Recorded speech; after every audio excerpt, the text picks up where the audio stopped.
Сіздермен құрметті оқушылар, бүгін сіздермен бездердің құрылысы мен қызметі жайлы сабақ өтетін боламыз. Ең бірінші бездер дегеніміз не? Бездер бұл бізде адам ағзасындағы безді эпителий жасушаларынан тұратын адам ағзасындағы мүшелер. Енді бұл бездердің ішінде түзілетін заттарды сіздерде секреция деп атайды. Ал сыртқа бөлініп шығатын заттарды секрет не болмаса сөл деп атайды. Енді біздерде бездердің адам ағзасында үш түрі бар. Сыртқы секреция бездері, ішкі секреция бездері және аралас секреция бездері. Сыртқы секреция бездерінің екінші атауы ол бізде экзокринді бездер деп аталады. Ал ішкі секреция бездерінің екінші атауы эндокринді бездер деп аталады. Сонда экзо дегеніміз сыртқа, эндо дегеніміз ішке деген мағынаны білдіретін болып тұр. Енді қараңыздар, мына суретте сіздерге бездердің адам ағзасында орналасуын көрсеткен. Қазір біз сабақтың барысында осы әр безге жеке-жеке тоқталып, әр қайсының қызметін, қаншалықты адам ағзасының қай жерінде орналасатындығын барлығына жеке-жеке тоқталатын боламыз. Енді қараңыздар, ең бірінші адам ағзасында гипоталамус, тимус, эпифиз, гипофиз, қалқанша безі, қалқанша маңы безі, жыныс бездері, ұйқы безі, айырша без деген сияқты бездер орналасқан. Соның ішіндегі ең бірінші біз сыртқы секреция бездеріне тоқталамыз. Енді неге біз бұларды сыртқы секреция бездері деп атаймыз? Себебі бұл бездерден белгілі бір сөл сыртқа бөлініп шығады. Сол себепті бұларды біз сыртқы секреция бездері не болмаса экзокринді бездер деп атаймыз. Бірақ тағы да бір ескере кететін жағдай, ол тек қана сыртқа шықпайды, және де адам ағзасында сол без арқылы бір мүшеден екінші мүшеге тасымалданады. Мысалы, қарап өтейік. Мысалы, сіздерге мына жерде сыртқы секреция бездері ретінде сүт безін, тері безін, сілекей безін, май безін, қарын безін, ішек бездерін берген. Бұл жерде сіздерге түсінікті. Сүт бездері мысалы сыртқа шығарылады. Тер бездері арқылы тер сыртқа шығарылады. Сілекей бездері арқылы сілекей ол адамның ішіне қарай кетеді. Одан кейін май бездері, қарын бездері, ішек бездері және бауыр. Оларды неге сыртқы секреция бездеріне қосқан деген сұрақ туындауы мүмкін. Себебі, мысалы, бауыр бұл осы бауыр деген мүше арқылы ұлтабарға белгілі бір өзек арқылы сөл бөлініп отырады. Яғни сыртқы секреция бездерінің екінші қызметі бір мүшеден екінші мүшеге белгілі бір өзек арқылы сөлді тасымалдау.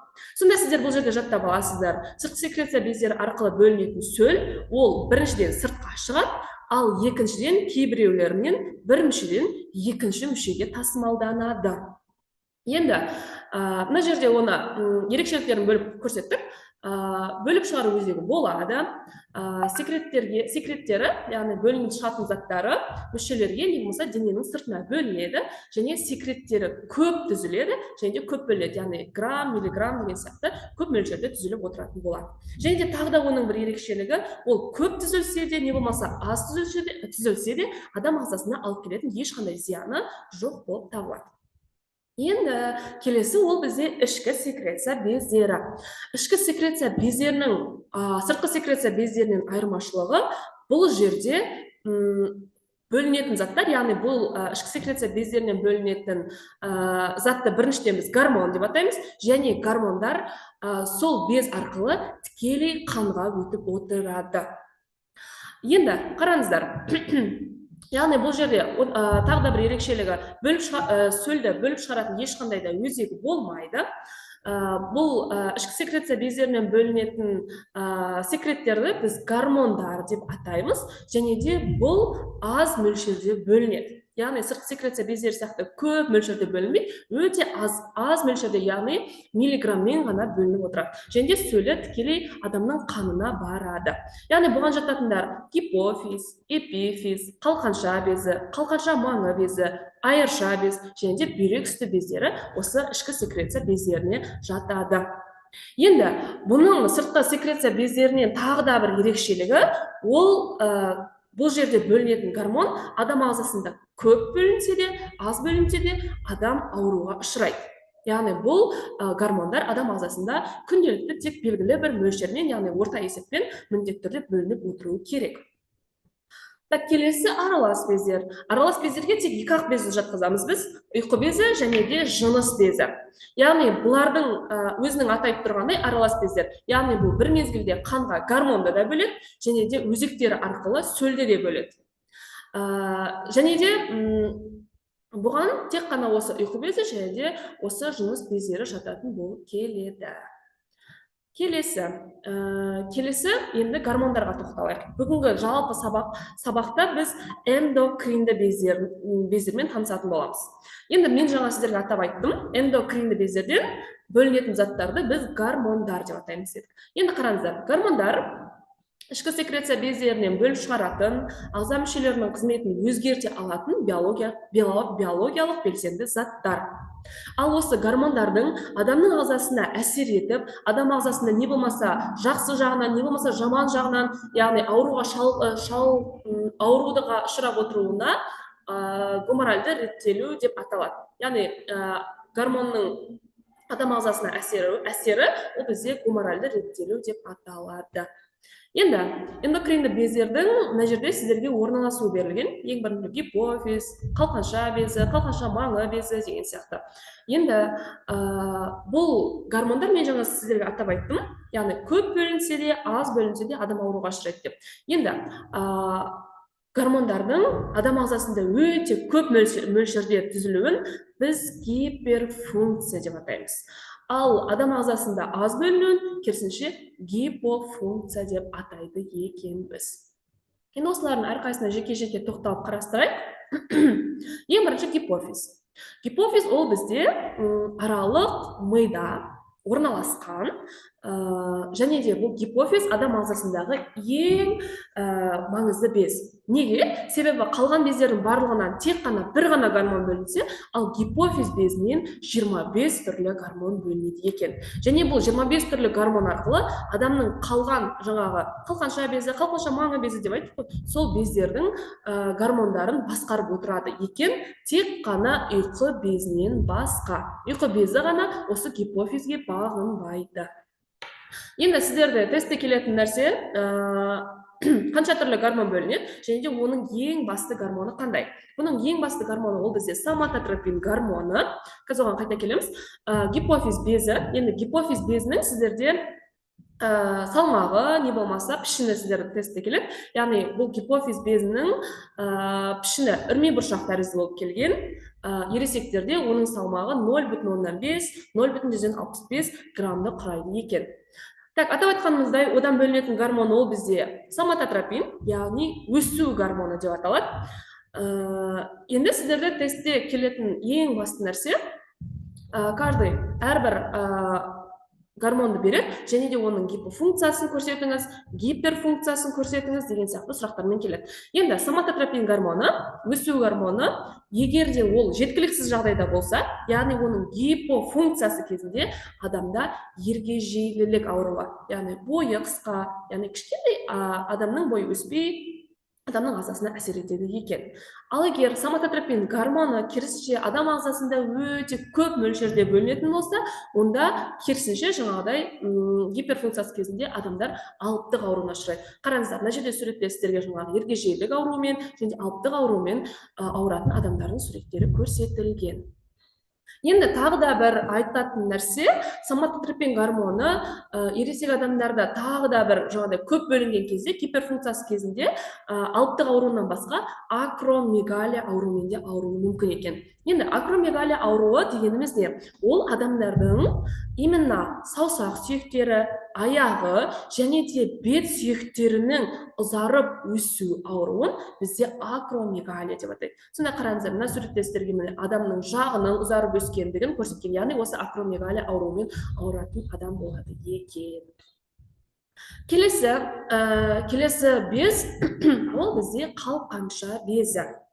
Қалқанша безінен бөлінетін гормон ол бізде тироксин гормоны. Мән беріп қарасаңыздар, жаңағыдай бұл жерде 25 түрлі гормон деген нәрсе жоқ, тек қана қалқанша безінен бір-ақ түрлі гормон бөлінеді, ол бізде тироксин гормоны.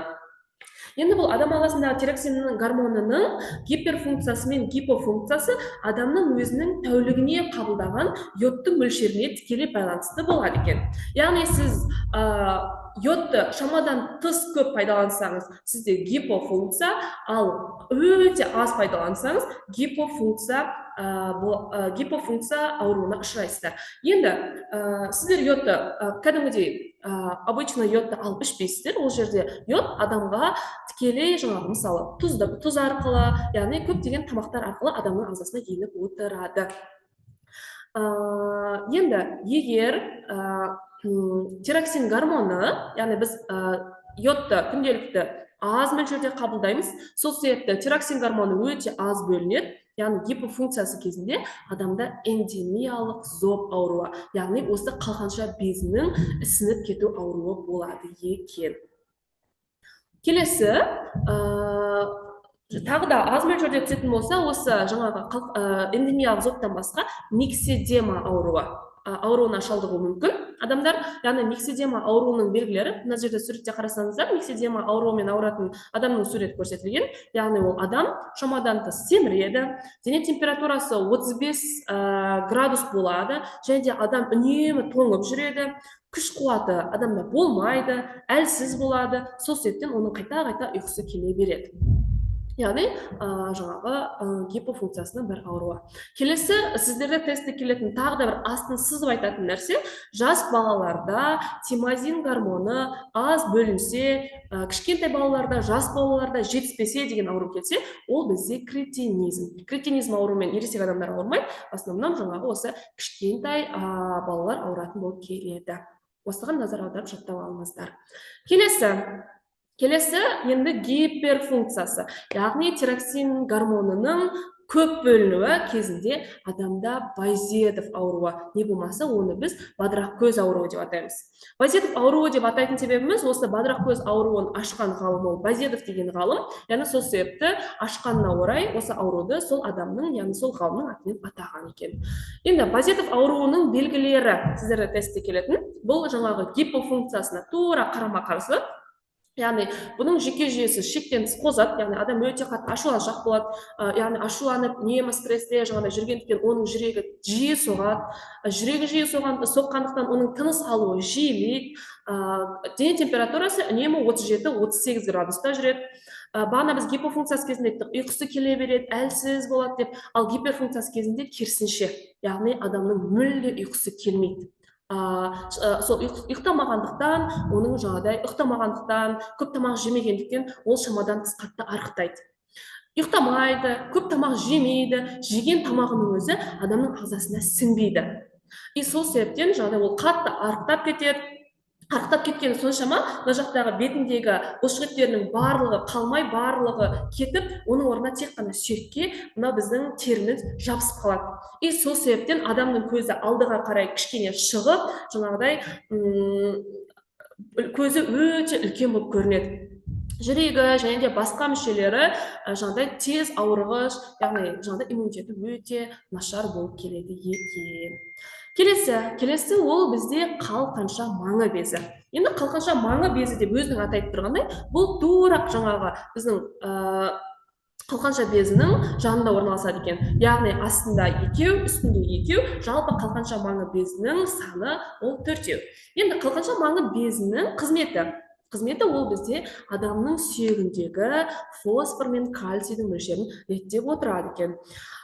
Мысалы, жаңағыдай сүйек аурулары кезінде кальций жетіспейді екен, кальций төмен болғандықтан тістері сынғыш болып кетті деген нәрселерді айтады ғой. Соның барлығын адамның ағзасында реттеп отыратын осы қалқанша маңы безі екен. Енді қалқанша маңы безінен бөлінетін гормонды біз парадгормон деп атаймыз. Енді парад гормонының гипофункциясы, яғни жетіспеушілігі кезінде адамның жаңағыдай денесінде кальцийдің деңгейі қатты азаяды. Сөйтеді да жаңағы кальцийдің орнын фосфор басып алады да, кальций азайып, керісінше фосфор көбейіп кетеді. Орталық жүйке жүйесінің қоздырғышы жоғарылайды дейді. Бұлшықеттері сіресіп қалады деген сөз, бұлшықеттер жаңағыдай жиылып қатып қалады дегенді білдіреді. Тістері сынғыш болады, және де тестте келетін нәрсе, тістерінде бор сияқты дақтар түзіледі. Яғни бұл бізде парад гормонының жеткіліксіздігі кезінде. Ал егерде парад гормоны керісінше көбейіп кеткен кезде бұл кезде кальцийдің деңгейі одан да қатты мүлдем азайып кетеді екен. Яғни ол кезде тек қана тісіне жаңағыдай бор сияқты заттар жиналып, тісі сынғыш қана болып қалмайды, ол кезде адамның енді сүйегі қисайып кетеді, сүйегі сынғыш болады, яғни тамырлары, бауыры, бүйрегі жаңағыдай кальцийді миға жинақтап алады екен. Яғни кальций бізде қалыпты жағдайда сүйекте жинақталу керек қой, ал бұл парадгормон артық бөлінген кезде, яғни кальцийдің артық мөлшерінің барлығы бауырға, бүйрекке және де миға жиналып, жаңағыдай өзінің зақымын келтіреді екен. Келесі ол бізде айырша без. Айырша бездің екінші аты ол бізде тимус деп аталады. Тимустан бөлінетін гормон тимазин. Яғни жаңа бізде қалқанша безінде бөлінетін гормон тироксин деген гормон болды, сол екеуінің орнын шатастырып алмаңыздар. Көп оқушылар тестте осы жерден кетіп жатады. Яғни жаттап аламыз. Айырша бездің екінші аты тимустан бөлінеді тимазин. Енді тимазин гормоны жетіспесе не болады? Жетіспеседен бұрын біз бірін айтайық, біз одан бірінші айтып кетейік, тимазин гормонының адам ағзасына қажеттілігі, яғни оның атқаратын қызметі неде? Тимазин гормоны адамның иммунитетін реттеп отырады. Яғни бұл сіздерді тестте басында былай келеді, адамның балалық шағында ірі болатын, яғни 30 грамм, ал кейін жыныстық жетілгеннен кейін ол кішірейіп кететін безді атаңыз дейді. Яғни ол бізде айырша без. Неге? Ол адам өскеннен кейін, яғни жыныстық жетілу орындалғаннан кейін, неге ол бездің жаңағыдай көлемі кішірейіп кетеді, салмағы кішірейіп кетеді? Себебі адам кішкентай балаға оған иммунитет әлі қалыптасу керек. Ал бала уже жыныстық жетілуден өткеннен кейін оның иммунитеті толық қалыптасып кетеді. Яғни сол себептен ол өзінің қызметін атқарып болғандықтан жартылай көп бөлігін атқарып кеткендіктен оның жаңағыдай көлемі кішірейеді, салмағы 20 граммға дейін түсіп, тек қана адам жаңағыдай ауырған кезде деген сияқты, яғни қажеттілік туындаған кезде ғана жаңағыдай адамның иммунитетін қайта қалпына келтіріп отыруға көмектеседі екен. Енді сәйкесінше жаңағыдай егер адамның жаңағыдай қанына, яғни тимазин гормоны жетіспесе, адамның иммунитеті төмендеп кетеді. Сол себепті адамның иммунитеті төмендегендіктен адамның жаңағыдай көк бауырының мөлшері кішірейіп кетеді екен. Қандағы лимфоцит жасушалары азайып, антиденелер түзілмей қалады. Так, антидене дегенді сіздер білесіздер, антидене дегеніміз жаңағы иммунитеттің бір түрі. Яғни осы, тимазин гормоны жетіспесе, ал көп бөлінсе деген нәрсе жоқ, яғни көп бөлінсе иммунитеті адамның қалыпты тұра береді, яғни бұның гиперфункциясы болмайды екен. Келесі ол бізде бүйрек үсті бездері. Бүйрек үсті бездері, мына жерде суреттен қараңыздар, тура екі бүйректің екі жағында, мынау сарымен көрсетілген және мынау сарымен көрсетілген, осылар бүйрек үсті бездері. Яғни бүйректің жоғарғы ұшында орналасқан жоқ эндокринді бездер. Яғни сіздерде тестте в основном келетін оның қабаттары сұралады, яғни ол қай жерде орналасқан ең бірінші, және де оның қабаттарын атаңыз. Яғни олар мынау жаңағы бүйрек үсті бездері екі қабаттан тұрады. Ең бірінші сырты, яғни сыртқы қыртысты қабат және де ішкі ми қабаты. Яғни бұл сіздер бүйректің құрылысын білсеңіздер, бүйрекпен екеуінің жаңағыдай құрылысы бірдей. Яғни қабаттары бірдей. Мысалы, сіздерден егер де тесттен бүйректің қабаттарын атаңыз десе де сіздер сыртқы қыртысты қабат, ішкі ми қабаты деп белгілейсіздер. Ал бүйрек үсті бездер күн сұраса, тура дәл солай белгілейсіздер. Шатастырып алмаңыздар. Так, енді келесі осы бүйрек үсті бездерінен бөлінетін гормондарды бізде кортикоид деп атайды. Және ол кортикоидтардың екі түрі болады. Минералокортикоидтар және глюкокортикоидтар. Екеуінің разницасы атқаратын қызметіне байланысты бөлінеді. Минералокортикоидтар дегеніміз өзінің аты айтып тұрғандай, адамның ағзасындағы минералды заттарды реттеп отырады. Яғни минерал заттар деп айтып отырған жаңағы тұз, су бар ғой адам ағзасындағы, соның мөлшерін реттеп отырады. Ал глюкокортикоидтың қызметі яғни глюко деген сіздер естеріңізге не түседі? Глюкоза түседі, яғни органикалық заттар түседі. Яғни біздің кез келген ағзамызға түскен глюкоза, нәруыздар, не болмаса жаңағы майлар барлығының артық мөлшерлері бауырға жинақталып, яғни барлығынан глюкоза түзіліп отырады ғой. Яғни тура соның қызметін осы глюкокортикоид атқарады. Яғни тағамның құрамындағы нәруыздардың көмірсуларға, яғни глюкозаға айналуын қамтамасыз етіп отыратын осы глюкокортикоидтар екен. Енді осы жаңағы кортикоидтардан басқа бүйрек үсті безінен бөлінетін, өздеріңіз білетін адреналин гормоны бөлінеді. Адреналин гормоны барлығыңыз білесіздер, кішкентай сынып оқушылары да біледі. Яғни адреналин гормоны адамда жаңағыдай қорқу кезінде, жаңағыдай адамның денесінде белгілі бір процесстер кезінде түзілетін гормон, яғни күйзелісті жағдайда не болмаса түзілетін гормон, яғни адреналин гормоны. Яғни бұл адреналин гормоны бұл жаңағыдай адамның қанында қанттың мөлшерін арттырып отырады. Жүректің жаңағыдай адреналин бөлінген кезде адамның жүрегі тез соғады ғой, яғни жүректің жиырылуын жиілетеді, бұлшықеттерінің жұмысын күшейтеді, бауырдағы қордағы глюкозаны бөледі. Яғни мысалы адреналин гормоны қандай кезде бөлінеді? Мысалы сіздерде бір көшеде бір ит шығып, сіздерді иттен қашқан кезде, яғни адамда жаңағыдай қорқыныш сезімі туындаған кезде адамдарда адреналин гормоны бөлінеді. Яғни иттен қашып барған кезде сіздерде не болады? Сіздердің жүректеріңіз тез соғады, жаңағыдай тыныс алуларыңыз жиілейді, бұлшықеттеріңіздің жұмысы күшейеді, яғни тез қозғала бастайды. Яғни осылардың барлығын атқарып отыратын адреналин гормоны екен. Және де адреналин гормонының тағы бір қызметі, адам жарақат алған кезде қан тамырларды тарылтып, яғни қанның жаңағыдай ұйып, қанның көп ақпауына, жаңағыдай қанның тез тоқтауына жаңағыдай қызмет атқарады екен. Енді сіздердің ерекше нәрсе ол қызықты ақпарат, жүрегі тоқтап қалған адамдарға дейді, яғни адам былай айтқанда жаңадан өлген адамдарға қайта тірілту үшін, яғни оның жүрегін қайта соқтыру үшін осы адреналин гормонын жасанды түрде егеді екен. Яғни сол кезде жаңағыдай ол барлық мүшелердің қызметін тез қалыпқа келтіріп, яғни адам кейбір жағдайларда жаңағыдай оянып жүрегі қайта соғуы мүмкін деп қараймыз. Келесі енді біздің қарайтынымыз ол бізде аралас бездер. Мынаның барлығы біздің қазіргі айтқандарымыздың барлығы бұл эндокринді бездер. Яғни барлығынан белгілі бір гормон бөлінді, гиперфункциясы кезінде ауруға ұшырайды, гипофункциясы аз болса да ауруға ұшырайды. Яғни бұл жерде тек қана гормон бөлінетін еді. Енді бізде аралас бездер. Аралас бездерге мен жаңа сіздерге айтқандай, екі-ақ гормон жатады. Яғни ұйқы безі жатады және де жыныс безі жатады. Ұйқы безі, мен жаңа сіздерге сабақтың басында айтып кеттім, ерекше без. Неге? Себебі ол именно жаңағы мына жерде көрсеткенімдей гипофизға бағынбайды. Гипофиздан бөлінетін 25 түрлі гормонға мүлдем бағынбайды, яғни өзі ерекше без. Неге? Себебі енді аралас бездерге мен жаңа сіздерге айттым, яғни бұларда сөл де бөліну керек және гормон да бөліну керек деп. Енді бұларда бөлінеді инсулин гормоны бөлінеді, және де бөлінеді инсулин және де глюкагон гормондары бөлінеді, және де бұл жерден бөлінетін не?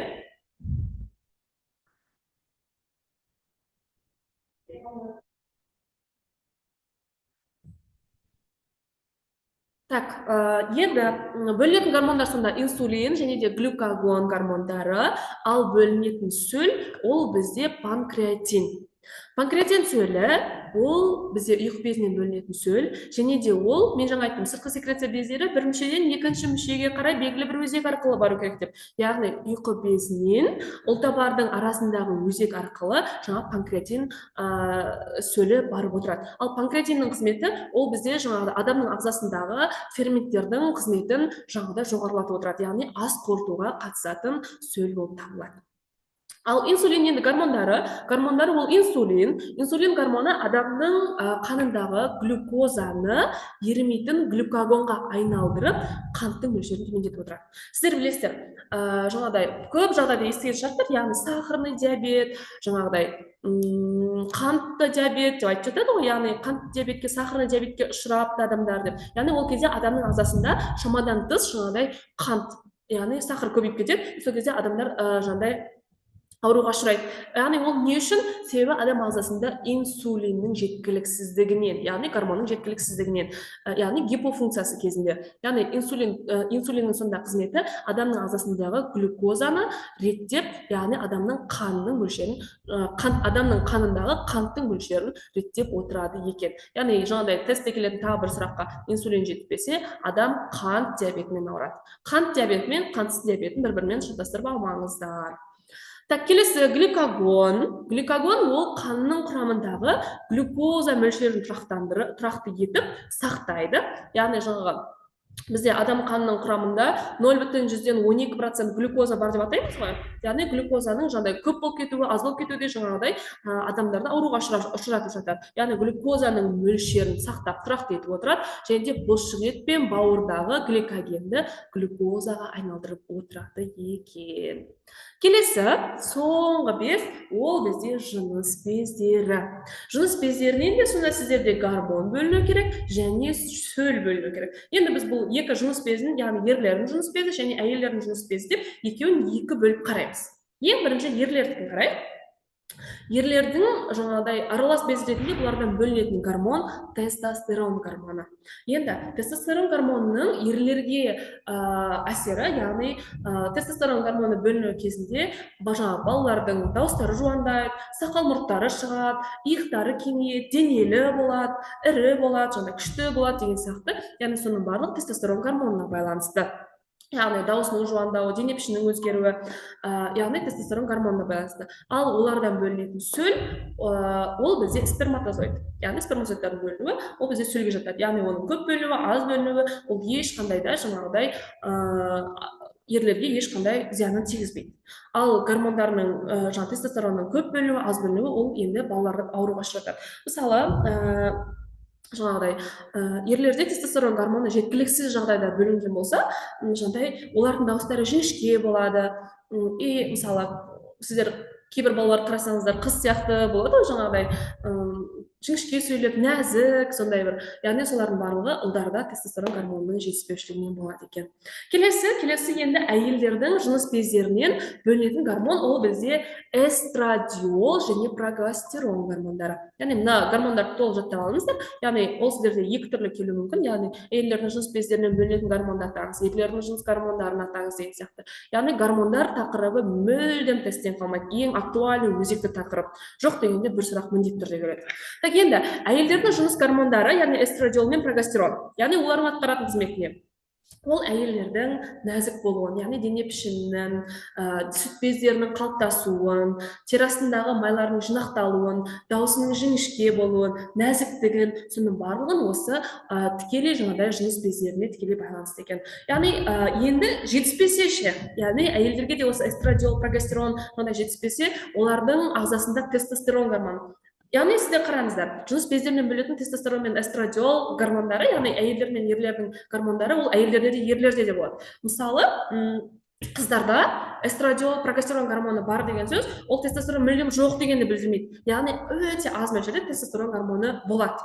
Егер қыздардың бойында эстрадиол мен прогестерон, яғни аналық бездерінен бөлінетін жаңағыдай гормондар азайып кетсе, оларда керісінше жаңағыдай тестостерон гормондары көбейеді да, жаңағыдай қыздар еркек шораланып кетеді. Яғни өздері жаңағыдай дауыстары жуандап, яғни ұлдарға тән олардың жаңағыдай қасиеттері ашылып бастайды. Яғни былайша айтқанда, бұл гормондар жаңағыдай, мен жаңа сіздерге сабақтың басында айттым ғой, гормондардың түзілуі ол өте маңызды деп. Яғни аз бөлінсе де, көп бөлінсе де ол ауруға ұшырайды деп. Былайша айтқанда, мысалы, қыздардың еркек шора болуы, ұлдардың қыздарға ұқсап кетуі, ол былайша айтқанда кәдімгі таза ауруға жатады. Яғни гормондардың бұл жерде күштілігі, әсері. Яғни ол өте аз мөлшерде бөлінсе де, жаңағыдай ағзаға өзінің жаңағыдай несін тигізе алады. Келесі енді жыныс бездерінен бөлінетін сөл. Сөл ол бізде жаңағыдай жұмыртқа жасушасы деп атаймыз. Яғни жұмыртқа жасушасы ол бізде әйелдердің жаңағыдай жыныс бездерінен бөлінетін сөл болып табылады. Так, оқушылар, мен сіздерге бүгінгі сабақ түсінікті болды деген ойдамын. Яғни бүгін сіздер бездермен таныстыңыздар, бездердің ішке бөлінетіндігін, сыртқы, ішкі аралас екендігін білдіңіздер, және де сыртқы секреция мен ішкі секреция бездерінің бір-бірінен разницасын білдіңіздер. Әрқайсының өзінің жеке-жеке гормондарын атқаратын қызметін, яғни білдіңіздер. Яғни осының барлығына енді конспект жасап, барлығын тағы бір қайталап алыңыздар. Назарларыңызға рахмет, сау болыңыздар. Точно.